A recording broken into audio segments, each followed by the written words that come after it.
Темата е гореща. 18 плюс точка от вашите любими. Какво искам да засегна днес? Разбира се, вашата любима тема. За аналният секс. Как всъщност да накарате вашият партньор да го желае? Доста често се случва, че мъже наистина не знаят как да подходят към своя партньор.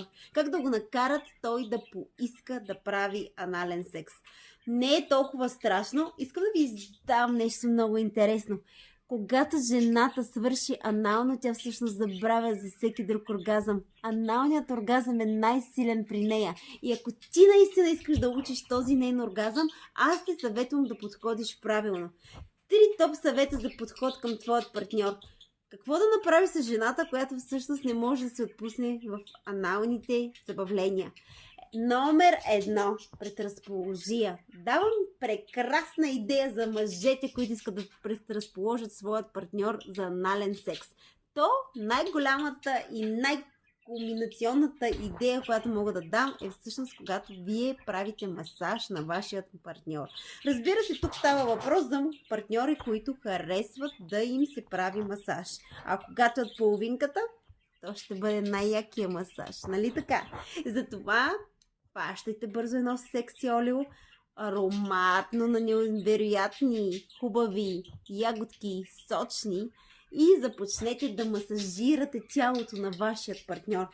Накарайте го той да се отпусне, накарайте я тя, ако е жена, а пък ако е мъж, по същия начин процедирайте. Аз не съм забрана за различните.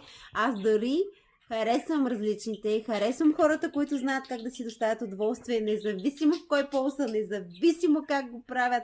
Нека да има удоволствие, това е най-важното. И нека да пристъпим към номер 1. Правите невероятен масаж на вашия партньор, карате го той да се чувства невероятно. Мажете го, галите го. Разбира се, леко ще слезете и по дупето. Къде е масаж без дупе?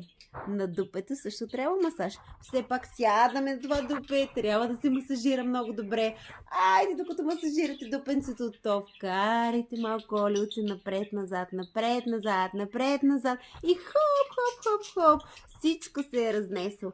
Когато вие наистина сте накарали партньора да се отпусне и сте стимулирали ануса на жената или на мъжа, независимо кой ще прави анален секс, то всъщност вие сте почти на черешката на тортата. И много скоро ще получите торта.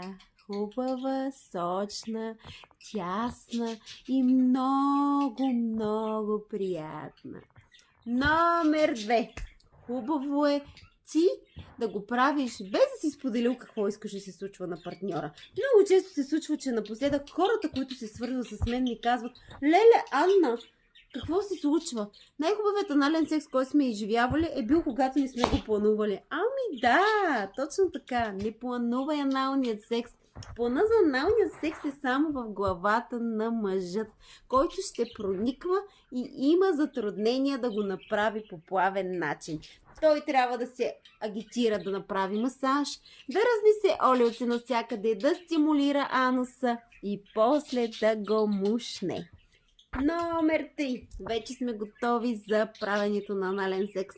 То жената трябва да се чувства по всякакъв начин спокойна. Номер 1, което искам жената да направи преди този акт, е много хубаво тя да се измие много добре. Тъй нареченият дамски душ. Съветвам да се случи, защото всъщност после може да се случи някой гав, откъдето жената още повече придобива комплекси.